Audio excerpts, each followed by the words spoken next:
Okay, હવે પેલા આ ટોપિક્સમાં કોઈને કંઈ ક્વેશ્ચન છે? આ એકચ્યુઅલી કોઈ Vue.js ના ટોપિક્સ નથી. આ જે મોડર્ન જાવાસ્ક્રિપ્ટ છે ES5 અને ES6 એના ફીચર્સ છે કે આપણે આની પહેલાં જે રીતના જાવાસ્ક્રિપ્ટનું કોડિંગ કરતા એને આપણે બેટર વેમાં કઈ રીતના કરી શકીએ યુઝિંગ ES6 ફીચર્સ. તો આ એના અમુક ટોપિક્સ મેં લીધા છે. આ ટોપિક્સ ક્યાંક ને ક્યાંક આપણે થ્રુ આઉટ ટ્રેનિંગમાં છે ને યુઝ કરીશું. તો તમારા માટે એ અનફેમિલિયર ન લાગે એટલા માટે મેં અહીંયા સ્ટાર્ટિંગમાં હું કવર કરું છું. તો કોઈને કંઈ ક્વેશ્ચન છે આ ટોપિક્સમાં?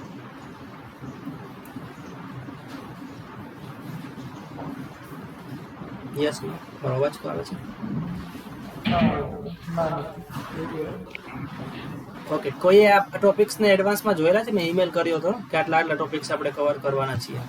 તો કોઈને કંઈ બેઝિક અન્ડરસ્ટેન્ડિંગ છે આ ટોપિક્સમાંથી, આમાંથી કોઈ પણ ટોપિકની?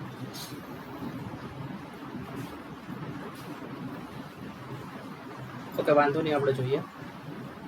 હવે છે ને આ પ્લેન જાવાસ્ક્રિપ્ટ છે એટલે અને હું બ્રાઉઝરમાં ડિરેક્ટલી આ બધા આપણે જે બેઝિક પ્રોગ્રામ્સ જોશું આના એ રન કરીશું. બટ એના માટે છે ને અહીંયા હું મેં વિઝ્યુઅલ સ્ટુડિયો કોડ યુઝ કરું છું આના માટે, બરાબર. અને આ JS ફાઇલ બનાવેલી છે. હવે આને છે ને રન કરવા માટે હું અત્યારે ખાલી નોડ યુઝ કરીશ, કેમ કે મારે બેક એન્ડ ફોર્થ બ્રાઉઝરમાં જવું ન પડે એટલા માટે. હું અહીંથી એને ટર્મિનલમાં રન કરી શકું એટલા માટે, બરાબર. અધરવાઇઝ તમે કોઈ HTML ફાઇલની અંદર આ જાવાસ્ક્રિપ્ટ ફાઇલને ઇન્ક્લુડ કરી દેશો અને પછી એને બ્રાઉઝરમાં રન કરશો તો પણ રન થશે જ, બરાબર. બટ આપણે એ ન કરવું પડે એટલે હું અહીંયા ખાલી જસ્ટ નોડથી આ ફાઇલને રન કરીશ. બાકી નોડ સ્પેસિફિક અહીંયા બીજું કશું નથી. ઓકે, અને નોડથી રન કરવા માટે બીજું કંઈ નથી હોતું. હું સપોઝ કંઈથી console.log લખું અને પછી મારે આ જ ફાઇલને રન કરવી હોય તો હું અહીં જસ્ટ નોડ index.js કરું એટલે રન થશે, બરાબર. થોડું ઘણું તો આપણે ખ્યાલ જ છે, બીજું કંઈ નવું નથી. મારે બ્રાઉઝરમાં જવું ન પડે એટલે સીધું અહીંથી રન કરવું એટલા માટે આવી રીતના કરું. હવે આમાં કોઈને કંઈ કન્ફ્યુઝન નથી ને? Okay, great. ઓકે, પહેલો ટોપિક છે ટેમ્પલેટ લિટરલ્સ, એ જોઈએ.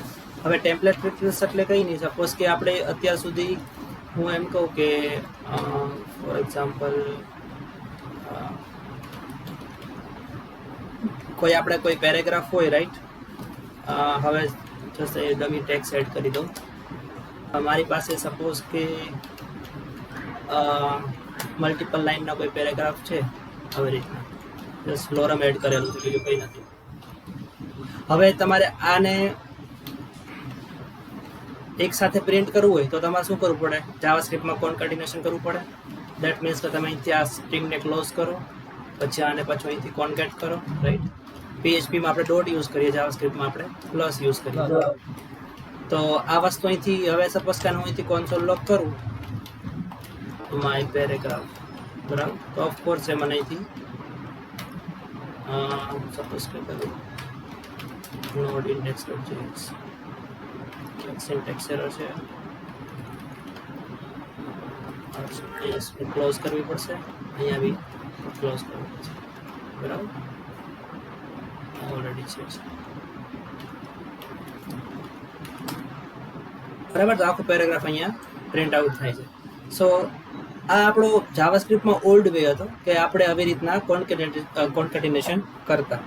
અને સપોઝ કે હવે તમારી પાસે કોઈ વેરિયેબલ છે બીજો, સપોઝ કે નેમ, અને સપોઝ કે હું અહીંયા મારું નેમ ઇન બિટવીન પેરેગ્રાફ ક્યાંક પ્રિન્ટ કરાવવા માંગતો હોઉં, સપોઝ કે અહીંયા મારે મારું નેમ પ્રિન્ટ કરવું હોય તો મારે અહીંયા પાછું આવી રીતના કોન્કેટિનેશન કરવું પડે, બરાબર. તો આ રીતના આ જ વસ્તુને મારે મલ્ટિપલ જગ્યાએ કરવું હોય તો અગેન મારે ત્યાં આવી રીતના કોન્કેટિનેશન કરવું પડે. બટ આ જ વસ્તુને આપણે ES6ના વેમાં, જેમાં ટેમ્પલેટ લિટરલ્સ નવો ફીચર એડ થયો છે, એની રીતના કરવું હોય તો આને કંઈક આવી રીતના કરી શકાય. બસ માય પેરેગ્રાફ પર સેમ પેરેગ્રાફ પેરેગ્રાફ લઈ લઈએ, બરાબર. હવે એક ચેન્જ શું થશે કે તમારે અહીંયા ડબલ કોટની બદલે આ જે વન કીની બાજુમાં જે પેલી ટીક સાઇન છે ને, બેક ટીક, આ યુઝ કરવાની, બરાબર. અહીંયા તમારે પાછળ કંઈ એને ક્લોઝ કરવાની જરૂર નહીં. લાસ્ટમાં જે સ્ટ્રિંગ ક્લોઝ થતી હોય અહીંયા ત્યાં તમારે એને એડ કરી દેવાની, બરાબર. હવે પહેલાં આટલું જોઈએ, આટલું કરવાથી થાય છે કે નહીં પહેલાં?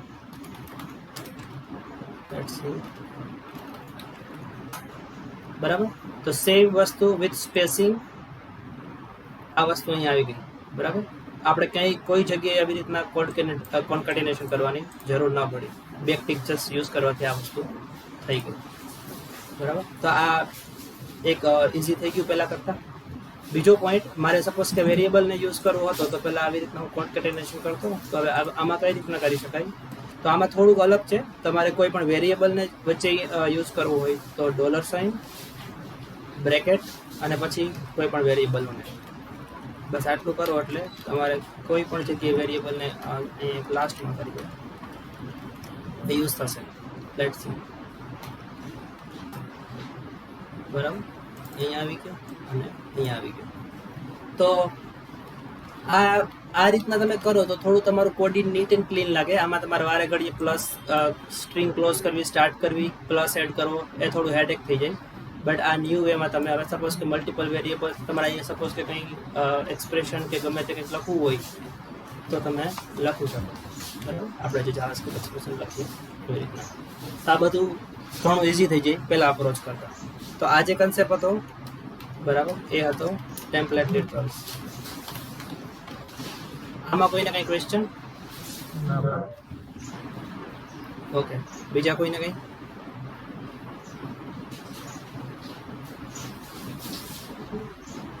ઓકે.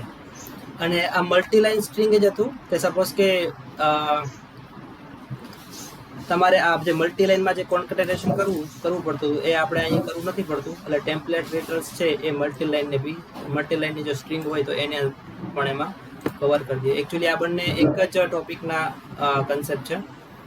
ટેમ્પલેટ મલ્ટીલાઇન સ્ટ્રિંગ અને કોન્કેટેનેશન. તો આ મલ્ટીલાઇન સ્ટ્રિંગ અને ટેમ્પલેટ લિટરલ્સમાં કવર થઈ ગયું. બરાબર. પછી એરે ડિસ્ટ્રક્ચરિંગ. હવે એ બી થોડો મસ્ત ઇન્ટરેસ્ટિંગ ટોપિક છે. સપોઝ કે મારી પાસે એક એરે છે, લેટ્સ સે સ્ટુડન્ટ્સ, બરાબર, અને સપોઝ કે સ્ટુડન્ટ છે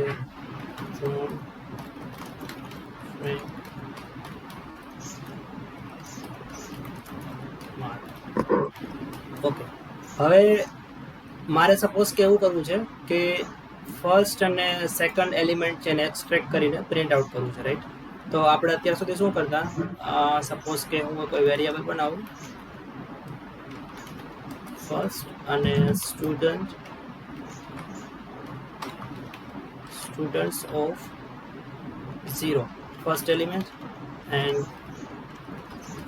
સેકન્ડ એલિમેન્ટ, બરાબર, બે વેરિયેબલ બનાવું છું એમાં. અને પછી નોર્મલી અત્યારે આપણે શું કરતા, ફર્સ્ટ અને સેકન્ડ, રાઈટ? સોરી, અને સિમ્પલ નોડ ઇન્ડેક્સ તો ઓફકોર્સ મને ફર્સ્ટ અને સેકન્ડ એલિમેન્ટ મળશે. હવે આ જ વસ્તુ આ ઓલ્ડ વે હતો, આપણે આવી રીતના યુઝ ટુ હતા, બરાબર, પ્રોગ્રામિંગ કરવામાં. બટ હવે આને એરે ડિસ્ટ્રક્ચરિંગના કોન્સેપ્ટથી કરવું હોય, ES6ના ફીચરથી કરવું હોય તો કઈ રીતના કરી શકાય? તો આને આપણે instead of creating two variable like that we can do, આપણે હવે અહીંયા એરે યુઝ કરીશું, બરાબર, અને એઝ અહીંયા સ્ટુડન્ટ્સ. મારે શું કરવું છે, આ અરેમાંથી મારે ફર્સ્ટ અને સેકન્ડ એલિમેન્ટ છે એને એક્સટ્રેક્ટ કરવા છે. તો હું કોઈ પણ વેરિયેબલ નામ ચૂઝ કરી, સપોઝ કે સેમ નામ ચૂઝ કરું, ફર્સ્ટ એન્ડ સેકન્ડ. તો બિહાઇન્ડ ધ સીન શું થશે, પહેલાં આ સિન્ટેક્સથી બે વેરિયેબલ બનશે, ફર્સ્ટ એન્ડ સેકન્ડ, અને ફર્સ્ટની અંદર ફર્સ્ટ એલિમેન્ટ જે આ સ્ટુડન્ટ એરે છે ફર્સ્ટ એલિમેન્ટ પુટ કરશે, સેકન્ડ વેરિયેબલમાં આ જે એરેનો સેકન્ડ એલિમેન્ટ છે એને એડ કરશે, બરાબર, અને આઉટપુટ આપને I think as it is જ મળશે, બરાબર, સેમ આઉટપુટ, બટ હવે આપણે ડિફરન્ટ વેથી કરીએ છીએ. સપોઝ કે તમારે થર્ડ વેરિયેબલ જોઈએ છે તો તમે એડ કરી શકો, ગમે તે નામ એડ કરી શકો, થર્ડ કરવાની જરૂર નથી. સપોઝ કે લાસ્ટ, બરાબર, મેબી રિઝર્વ કીવર્ડ હશે, લાસ્ટ એલિમેન્ટ, લેટ્સ સી, બરાબર. તો લાસ્ટ એલિમેન્ટ અહીંયા આવી રીતના મળી જશે.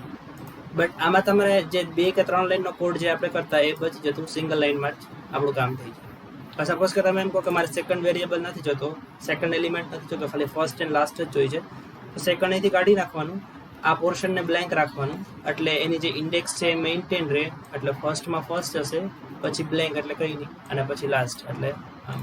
તો સેકન્ડ અહીંથી કાઢી નાખો તો બી આપણે રિઝલ્ટ સેમ જ મળવું જોઈએ.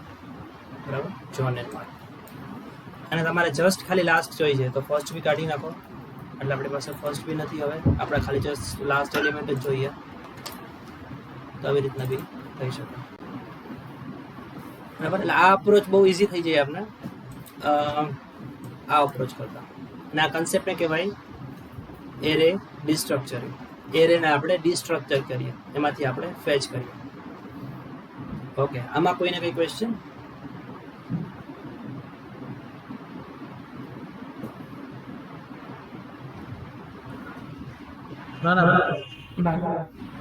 ઓકે, સેમ ઇઝ અરે જાવાસ્ક્રિપ્ટમાં આમ તો બધાને ખ્યાલ હશે, તો બી એકવાર કહી દઉં કે આપણી પાસે ઓબ્જેક્ટ્સ બી છે, રાઈટ? સપોઝ કે હું એમ કહું કે ફોર એક્ઝામ્પલ ઓબ્જેક્ટ્સ સ્ટ્રક્ચરિંગમાં કયો એક્ઝામ્પલ લઉં? ઓકે, સપોઝ કે હું એમ કહું કે એક પર્સનનો અમારી પાસે ઓબ્જેક્ટ છે. હવે ઓબ્જેક્ટને ડિક્લેર કરવા માટે આવી સિન્ટેક્સ છે, બરાબર?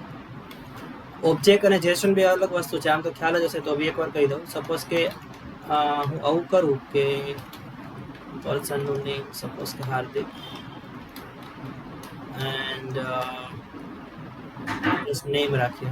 અને હવે હું આ જ સિન્ટેક્સને આવી રીતના રાખું, કી અને વેલ્યુ બંને જો સ્ટ્રિંગ હોય so that is JSON, but key just key હોય અને વેલ્યુ આપણે સ્ટ્રિંગમાં કેવી રીતના આપતા હોય દેટ ઇઝ એન ઓબ્જેક્ટ. બરાબર, આ એક કોમન ડિફરન્સ છે બિટવીન જેસન એન્ડ ઓબ્જેક્ટ. તો આમાં આ બે જોઈને કદાચ કોઈ કન્ફ્યુઝ થતા હોય તો કન્ફ્યુઝ નહીં થવાનું. કી અને વેલ્યુ બંને જો તમે સ્ટ્રિંગમાં આપેલી હોય that is a Jason and this one is an object. અત્યારે આપણે ઓબ્જેક્ટ જોઈએ. હવે ઓબ્જેક્ટમાં આપણે ઓફકોર્સ મલ્ટિપલ વેલ્યુ આપી શકીએ. અત્યારે હું જસ્ટ ખાલી હવે મારે સપોઝ કે એવું કરવું છે કે હવે મારે જસ્ટ નેમ પ્રિન્ટ કરવું છે પર્સનના ઓબ્જેક્ટમાંથી. તો ઓલ્ડ વે શું હતો? console dot log person dot name. બરાબર, જ્યારે ઓબ્જેક્ટમાંથી વેલ્યુ ફેચ કરતા હોય ત્યારે આપણે ડોટ નોટેશન યુઝ કરીએ, અને અરે હોય ત્યારે બ્રેકેટ. તો let's see. Now again, this is JavaScript concept. This is, it has nothing related to Vue.js. એટલે બંનેમાં કન્ફ્યુઝ ન થતા. આપણે અત્યારે બેઝિક જાવાસ્ક્રિપ્ટના કન્સેપ્ટ જ જોઈ છીએ. ઓકે, બરાબર. તો અહીંયા હવે મને પર્સનમાંથી નેમ ફેચ કરીને આવે છે. અને સપોઝ કે મારે હવે બંને અલગ અલગ વેરિયેબલમાં સ્ટોર કરવું હોય તો હું આવી રીતના કરી શકું, name equal to person dot name, અને મારે સપોઝ કે એજ્યુકેશન સ્ટોર કરવું હોય તો 9% એજ્યુકેશન. બરાબર, અને પછી આપણે શું કરતા નેમ અને એજ્યુકેશન બંને પ્રિન્ટ થતા. બટ હવે આ ઓલ્ડ વે હતો. ન્યૂ વેથી કઈ રીતના કરી શકાય?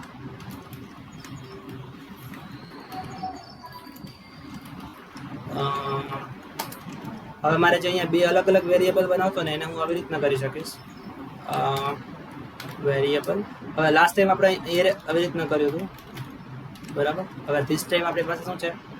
ઓબ્જેક્ટ. તો આપણે ઓબ્જેક્ટ નોટેશન યુઝ કરશું. અને અહીંયા આની અંદર તમારે છે ને ઓબ્જેક્ટમાંથી જે કીને કોઈનું માઇક ઓન છે, ઓકે. હવે આ ઓબ્જેક્ટમાંથી મારે જે કીને ફેચ કરવી હોય ને એ લખીશ. સપોઝ કે મારે જસ્ટ એજ્યુકેશન જોઈએ છે, તો અહીંયા હું લખીશ એજ્યુકેશન.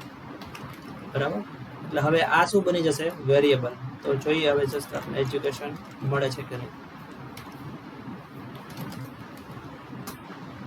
બરાબર, તો જસ્ટ આપણે એ ફેચ તેમ ત્યારે મળશે. અને સપોઝ કે મારે બંને જોઈએ છે, education and name, order doesn't matter.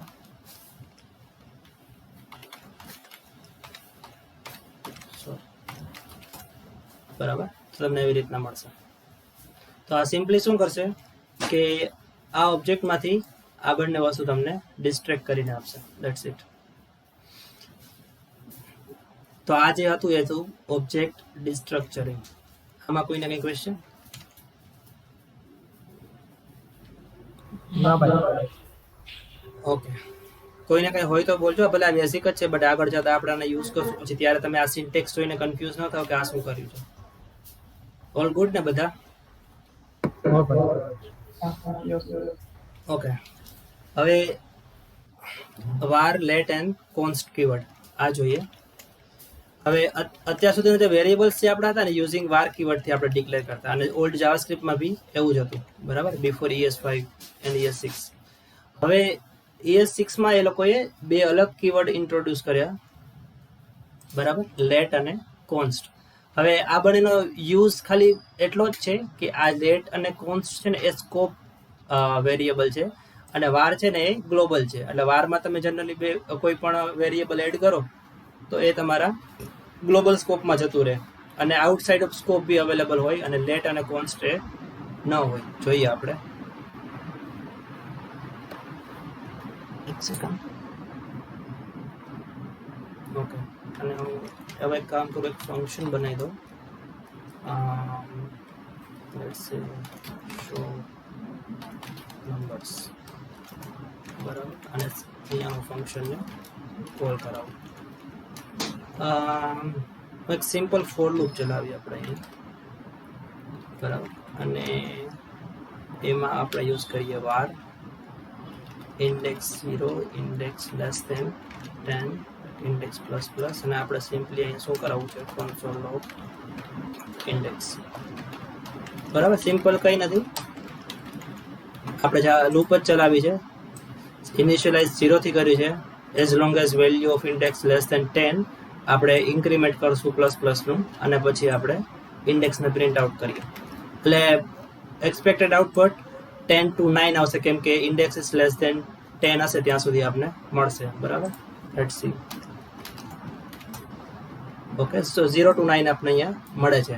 Last time increment થયું હતું plus plus, but 10 is not less than 10, તો એ પ્રિન્ટ ન થયું, બરાબર, બેસિક કન્સેપ્ટ.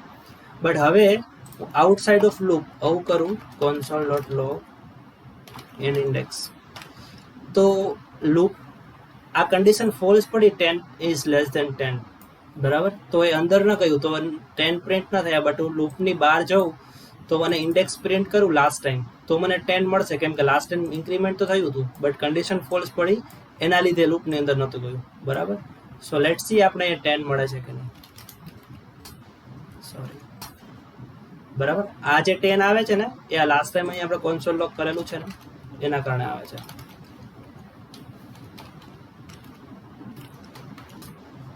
બરાબર. તો આનો મિનિંગ શું થયો ખબર છે કે વાર છે ને, હવે તમે આ ફોરનો સ્કોપ આટલો છે, રાઈટ. તો આઈડિયલી બીજી પ્રોગ્રામિંગ લેંગ્વેજમાં શું હોય, કોઈ પણ તમે વેરિયેબલ ડિક્લેર કરો ને તો એના સ્કોપની બહાર અવેલેબલ ન હોય. બટ આ કેસમાં ઉલટું થાય છે જાવાસ્ક્રિપ્ટમાં, કે આ વેરિયેબલ છે જે ઇન્ડેક્સ, બરાબર, એનો સ્કોપ આટલો છે બટ એ સ્ટીલ આઉટસાઇડ ઓફ સ્કોપ બી અવેલેબલ મળે છે, 10 આપને અહીંયા મળે છે. તો આ એક કાઇન્ડ ઓફ ડ્રોબેક કે બગ કહેવાય, કે જે કદાચ કોઈને ખ્યાલ ના હોય ને એમને ડિક્લેર વેરિયેબલ કરી નાખે તો એ તમે પછી થ્રુ બીજે કોઈ નીચે તમારે પ્રોગ્રામિંગમાં તમે કોડ કરેલો અને સેમ વેરિયેબલ યુઝ કરો, so that will be conflict, right. સો એવું ન થાય એના માટે ES6માં જાવાસ્ક્રિપ્ટ ઓર્ગેનાઇઝેશન એક નવો કીવર્ડ લોન્ચ કર્યો, વિચ ઇઝ લેટ. લેટ શું કરશે, લેટથી વેરિયેબલ ડિક્લેર હશે એના સ્કોપની અંદર જ હશે, એની બહાર અવેલેબલ નહીં હોય, બરાબર. સો લેટ સી આપને સેમ આઉટપુટ મળે છે કે નહીં. જો મેં શું કીધું અહીંયા લાસ્ટ ટાઈમ આવ્યું ને તો એને કીધું કે ઇન્ડેક્સ ઇઝ નોટ ડિફાઇન્ડ. અનડિફાઇન્ડની એરર ત્યારે આવે જ્યારે વેરિયેબલ એને મળે નહીં ત્યારે, બરાબર. તો આનો સિમ્પલ મિનિંગ એવું થાય કે ઇન્ડેક્સ છે એ એના સ્કોપની અંદર જ અવેલેબલ હશે, અહીંયા ફોર લૂપની અંદર એની બહાર અવેલેબલ નહીં થાય, બરાબર. એટલા માટે એ રેફરન્સ એરર આપશે. હવે આને હું સપોઝ કંઈથી કાઢી નાખું, then I should get previous output, બરાબર. સો આ મેઇન ડિફરન્સ બિટવીન વાર એન્ડ લેટ. મે બી કદાચ તમને કોઈ જાવાસ્ક્રિપ્ટ કે ફ્રન્ટ એન્ડના ઇન્ટરવ્યુમાં જાઓ, સમવન કેન આસ્ક કે ડિફરન્સ બિટવીન લેટ એન્ડ વાર, તો આ મેઇન ડિફરન્સ છે, બરાબર. સ્કોપ, લેટ છે સ્કોપ વેરિયેબલ એન્ડ વાર is kind of global variable. Okay, આમાં કોઈને કંઈ ક્વેશ્ચન? વધારે ફાસ્ટ તો નહીં જતો ને? No. Clear? Okay so one tech away from here કે ગોઈંગ ફોરવર્ડ તમે કોઈ પણ તમારા લારાવેલમાં કે તમે બ્લેડ ટેમ્પલેટમાં સ્ક્રિપ્ટ લખો તો એની અંદર ઓલવેઝ યુઝ લેટ નોટ વાર, બરાબર? કેમ કે વાર can cause issues, બરાબર? તો use let instead of var unless there is really need of using var, but otherwise use let. કેમ કે એના બહુ એડવાન્ટેજ, અને તમને કદાચ સેમ વેરિયેબલ તમે નીચે પાછા યુઝ કરવા સમય પાછું ડિક્લેર કરશો તો બી તમને વોર્નિંગ આપશે. વાર છે એ તમને વોર્નિંગ નહીં આપે કે ઓલરેડી યુઝમાં સેમ સ્કોપમાં તમે ફરી વેરિયેબલ ડિક્લેર કરશો તો તમને વોર્નિંગ આપશે, બરાબર? લેટથી કર્યો છે તો તમારી ઇવેન્ટ શું કહેવાય એરર આવવાના ચાન્સીસ બી ત્યાં રિડ્યુસ થઈ જશે. Okay, that was let. હવે કોન્સ્ટ બી સેમ જ છે, બટ એક one more feature with const કે आपने खबर है કોન્સ્ટ મીન્સ કોન્સ્ટન્ટ, બરાબર? કોન્સ્ટન્ટ છે કોઈ દિવસ ચેન્જ ન થાય. તો લૂપને બંધ કરી દઉં. what I want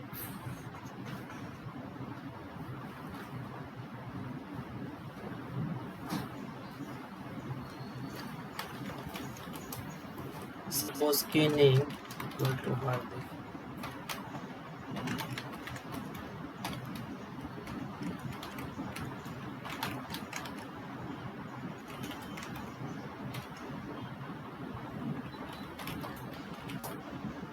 બરાબર, અહીંયા સુધી કંઈ પ્રોબ્લેમ નથી. બટ હવે તમે નેમ અહીંથી ઓવરરાઇડ કરશો. સપોઝ કે હું કરી દઉં જોન, બરાબર? તો શું થાય? તમને એરર આપશે, બરાબર? Assignment to constant variable is not possible, બરાબર? તમે એકવાર કોન્સ્ટન્ટ ડિક્લેર કરો, કોન્સ્ટન્ટનો મિનિંગ જ થાય constant that can not be change. હવે તમે ફરી એને રીઅસાઇનમેન્ટ કરશો, ચેન્જ કરશો તો એ તમને એરર થ્રો કરશે. એટલે તમને ખબર જ છે કે તમે સપોઝ કે કોઈ તમારા કોડમાં કોઈ આઈડીઝ એવી લીધેલી છે, બરાબર?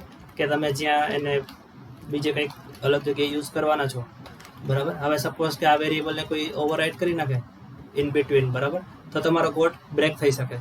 સો in case what you can do, you can declare that as a constant. So by accidentally be કદાચ કોઈ ટ્રાય કરશે તો એને તરત ત્યાં એરર મળશે.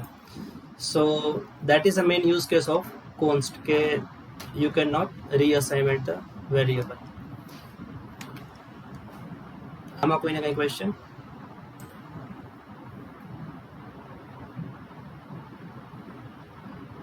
નો? ઓકે, હવે હા, અને અગેન કોન્સ્ટ છે એ બી બ્લોક સ્કોપ છે, એટલે કે એના સ્કોપની અંદર તમે હશે ફોર એક્ઝામ્પલ હું એમ કહું કે late age equal to 20, let's say if age is greater than 20 then const message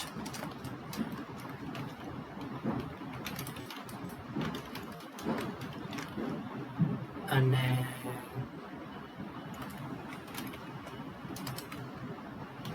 હું ફરી સેમ વેરિયેબલ બનાવી દઉં.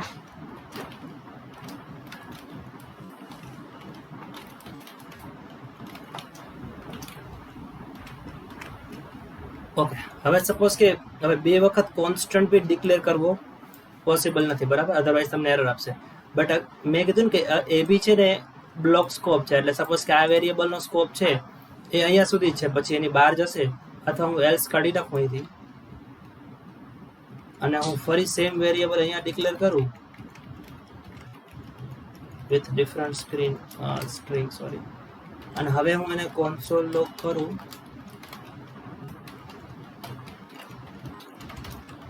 તો હવે મેં સેમ અચ્છા ઓકે અને ઓકે, એટલે અહીંયા સિમ્પલી તમને હું શું બતાવવા માંગુ છું કે કોન્સ્ટન્ટ જો મેં ઇફમાં ડિક્લેર કરેલો છે ને તો હવે સેમ વેરિયેબલ હું બહાર ડિક્લેર અહીંયા કરી શકીશ. શું કામ? કેમ કે આનો સ્કોપ છે ને અહીંયા ઇફ સુધી જ છે, બરાબર? સેમ કોન્સ્ટન્ટ આપણે બહાર આઈ થિંક ડિક્લેર કરી શકીએ. લેટ્સ સી કે આપણે આ મળે છે કે કેમ કે age is not greater than 20,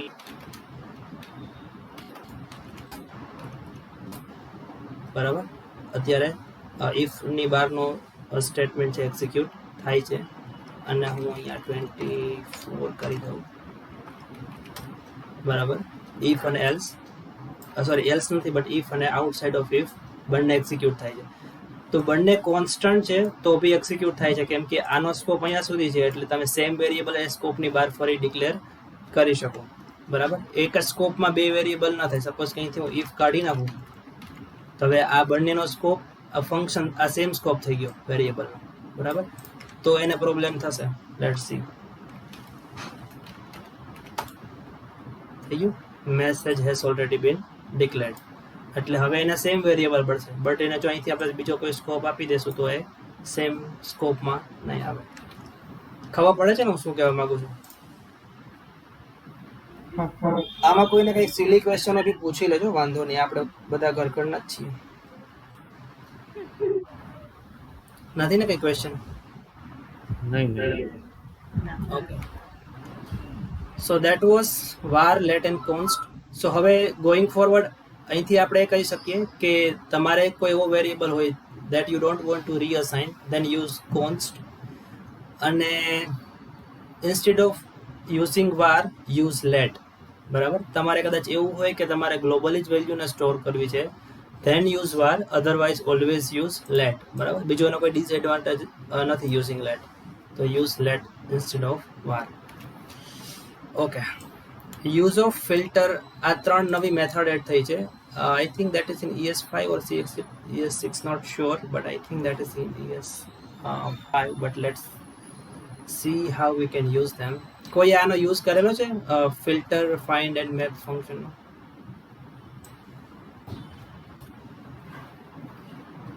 નહીં? ઓકે, હું એક વેરિયેબલ બનાવું users, that is an object. હવે ઓબ્જેક્ટનો બીજો એડવાન્ટેજ શું હોય કે મારે મલ્ટિપલ વેલ્યુ સ્ટોર કરવી હોય તો હું કરી શકું. બરાબર, સોરી, અરે. હવે અરેની અંદર મારે સપોઝ કે જસ્ટ ખાલી સિંગલ યુઝર યુઝ કરવા હોય, એડ કરવા હોય તો આવી રીતના કરી શકું. જોન, હાર્દિક, મેબી લેટ્સ સે ફ્રેન્ડ. બરાબર, બટ હવે મારે સપોઝ કે બધા યુઝર્સની ડિટેલ બી એડ કરવી છે કે આનું યુઝરનું નેમ શું છે, એનું સ્ટેટસ શું છે, એક્સેટ્રા એક્સેટ્રા. બરાબર, then what I can do is I can use multiple objects in array. બરાબર, મલ્ટિપલ ઓબ્જેક્ટ યુઝ કરી શકું. હવે એ ઓબ્જેક્ટની અંદર હું યુઝર્સની અલગ અલગ ડિટેલ એડ કરી શકું. સપોઝ કે યુઝરનું નેમ જોન, અને સપોઝ કે યુઝરનો status is active or not, so suppose કે ટ્રુ. બરાબર, same is for another user.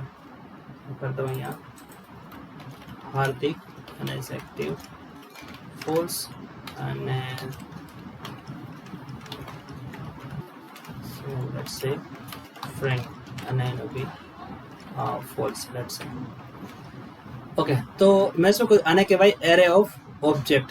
બરાબર, એરે ઓફ ઓબ્જેક્ટ્સ. બરાબર, multiple objects can be added inside an single array.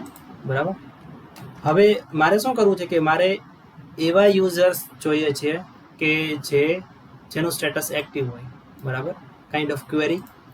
તો હવે એવા રિઝલ્ટ્સ મારે એરેમાંથી જોતા હોય તો હું ફિલ્ટર મેથડનો યુઝ કરી શકું. કઈ રીતના? Users dot filter. બરાબર, ફિલ્ટર જાવાસ્ક્રિપ્ટની મેથડ છે, એરેની મેથડ. હવે એ છે ને function as a argument receive કરે, એટલે તમે ફિલ્ટરની અંદર એઝ અ ફંક્શન તમે પાસ કરી શકો. Function like jQuery. બરાબર, અને કોલબેક ફંક્શન બી તમે કહી શકો. હવે શું થશે કે ફિલ્ટર છે ને એ એઝ અ લૂપ વર્ક કરશે. એટલે શું થશે કે યુઝર્સ ડોટ ફિલ્ટર કર્યું એટલે એવરી ટાઈમ લૂપ ચાલશે. પહેલા આ ઓબ્જેક્ટની લૂપ, સેકન્ડ ટાઈમ લૂપ ચાલશે ત્યારે આ ઓબ્જેક્ટ હશે, અને થર્ડ વાર આ લાસ્ટ ઓબ્જેક્ટ હશે. એટલે હું શું કરું કે અહીંયા એક આપણે પેલી ફોર ઈચમાં કે પેલું એલિયાસ લઈએ ને, એવી રીતના એક એલિયાસ લઈ લો, આઇટમ ઓર લેટ્સ સે જસ્ટ આઇટમ રાખું છું. એટલે હવે શું થશે, ફર્સ્ટ ટાઈમ લૂપ ચાલશે ને ત્યારે આઇટમની અંદર આખો ઓબ્જેક્ટ હશે, રાઈટ? અને ત્યાં હું આખું ફિલ્ટર કરી શકીશ. સેકન્ડ ટાઈમ લૂપ ચાલશે ત્યારે આ ઓબ્જેક્ટ હશે, અને થર્ડ ટાઈમ ચાલશે ત્યારે આ ઓબ્જેક્ટ હશે. તો અહીંયા હું સિમ્પલ શું કરી શકું કે item dot is active equal true હોય. બરાબર, તો એ બધા ડેટા મારે રિટર્ન કરવા છે. એટલે આ કાઇન્ડ ઓફ લૂપ થશે કે એ બધા ડેટા ફિલ્ટર થશે 1 by 1 અને ત્યાં હું સ્ટેટસ ચેક કરીશ. જો એ ટ્રુ હશે એટલા જ ફિલ્ટર થઈને આવશે, બાકી બધા નહીં થાય. આ કેસમાં આ એક જ ફિલ્ટર થઈને આવશે. તો જોઈએ હવે એ આખું જે લૂપ ચાલે ને એનું રિઝલ્ટ એક વેરિયેબલમાં આપણે સ્ટોર કરી શકીએ. સપોઝ કે હું નામ લઉં રિઝલ્ટ, બરાબર, અને એને હું console log કરું રિઝલ્ટ. So let's see. અને આને બી આપણે થોડું ઇમ્પ્રૂવ કરી શકીએ since this is a Boolean value.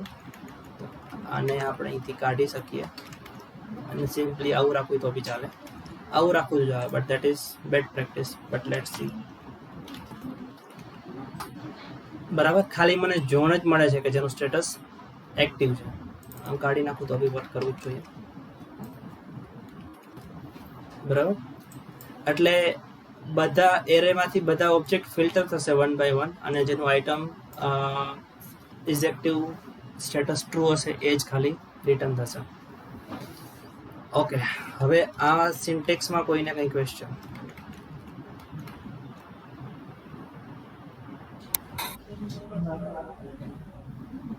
બધાને ખબર પડી?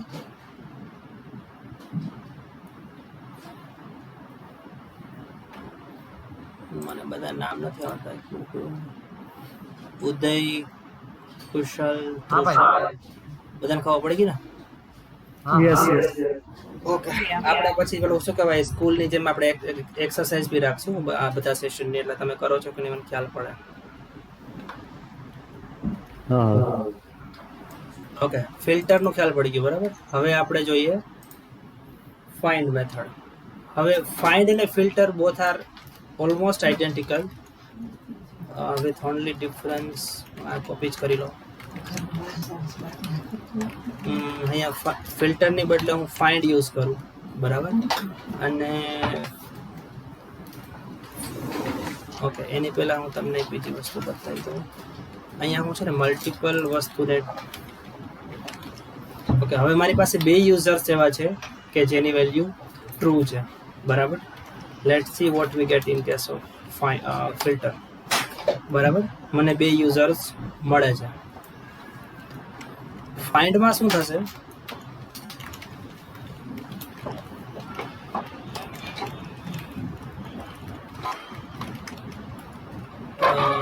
Okay, let's see. ઓકે, ફાઇન્ડમાં મને સિંગલ યુઝર્સ જ મળે છે, બરાબર. Find is purposely here for fetching only single records. તમે મલ્ટિપલ રેકોર્ડ્સ જોઈતા હોય, કેમ કે find is just will find only first iterate. એ મલ્ટિપલ એકવાર જોઈને રિઝલ્ટ મળશે ને એટલે પછી આગળની. ઓકે, એની ક્વેશ્ચન? સિન્ટેક્સ વાઇઝ કોઈ ચેન્જ નથી, just instead of filter we have used find here. All good?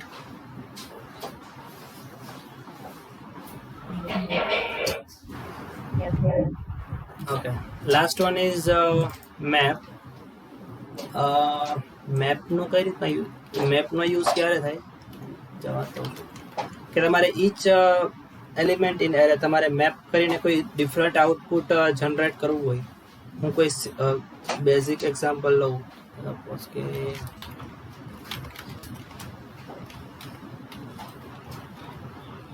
શું કહેવાય,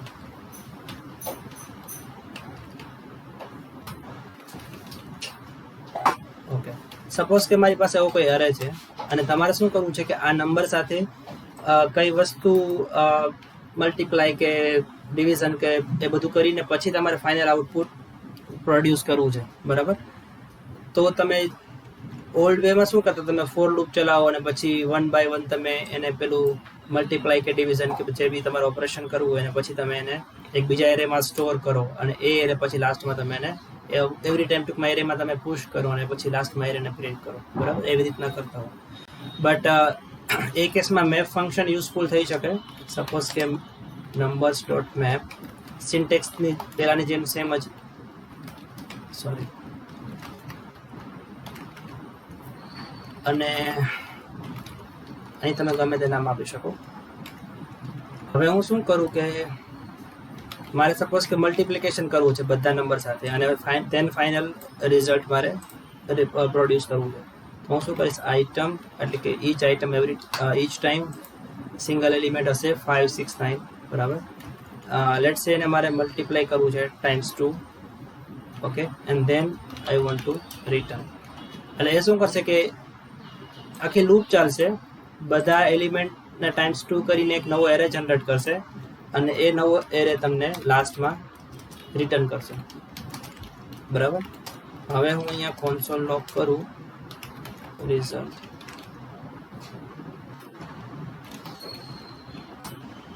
બરાબર, તો મને જે લાસ્ટમાં એરે મળશે એ આપણું જે ઓપરેશન જે પરફોર્મ કર્યું છે એ મળશે. તો આ જે ઓલ્ડ વે જે આપણે પેલું કરતા લૂપ ચલાવીને પછી પુશ કરતા અને પછી ફાઇનલી પ્રિન્ટ કરતા, તો એના કરતાં થોડું વધારે ઇઝી થઈ જાય. તો આ ટાઈપનો યુઝ કેસ હોય ત્યારે તમે મેપ ફંક્શન યુઝ કરી શકો. ઓકે, આમાં કોઈને કંઈ ક્વેશ્ચન?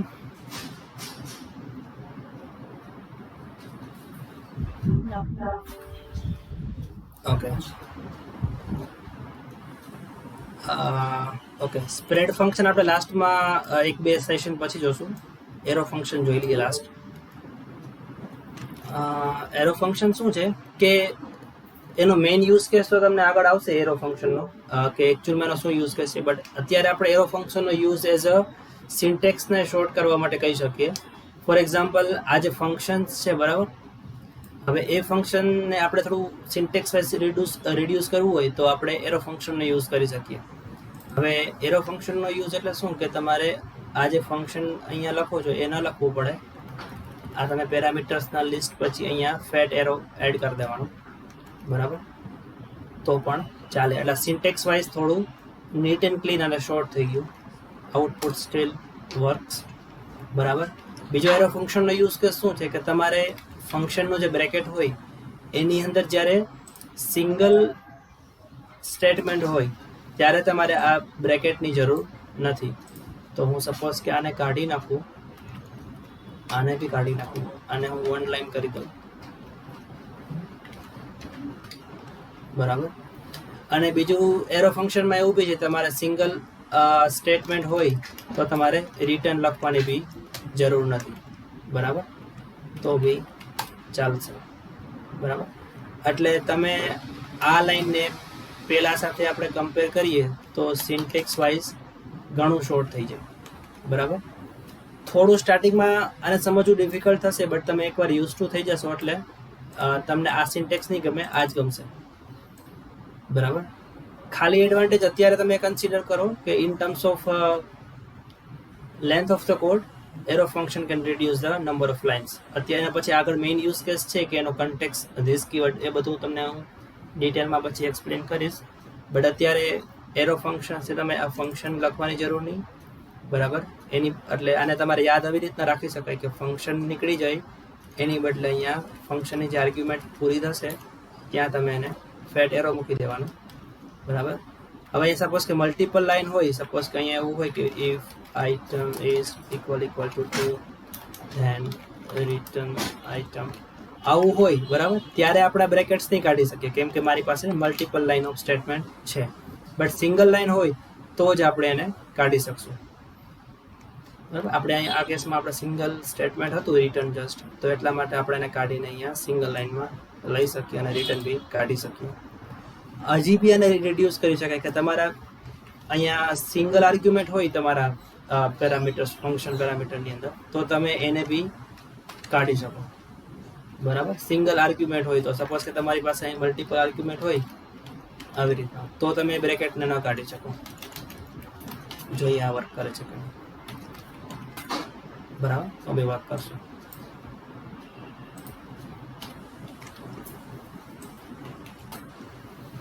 ઓકે, આમાં કોઈને કંઈ ક્વેશ્ચન?